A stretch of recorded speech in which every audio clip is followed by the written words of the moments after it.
Happy new year to everyone. তোমাদের সাথে share করি আমার 1 জানুয়ারি সকালটা কেমন কেটেছিল। নতুন বছর বলে মা সকাল সকাল পুজো দিয়ে নিচ্ছে, আর একটা নতুন বছরে আমরা পা দিলাম। জানি না 2025 সালটা কেমন যাবে।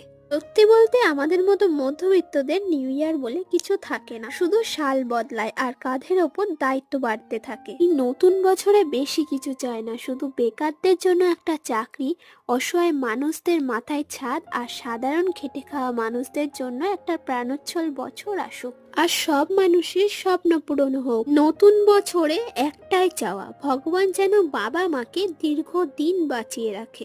নতুন বছর সবার খুব ভালো কাটুক। নতুন বছরের প্রতিজ্ঞা হোক নিজের সাথে, নিজের মনের সাথে। যা যা বোঝাপড়া বাকি সেগুলো এবার মিটিয়ে নেওয়ার সময়। মনের কথাগুলোকে প্রাধান্য দেব এবার সবচেয়ে বেশি। সবাইকে ভালো রাখার দায়িত্ব তো একা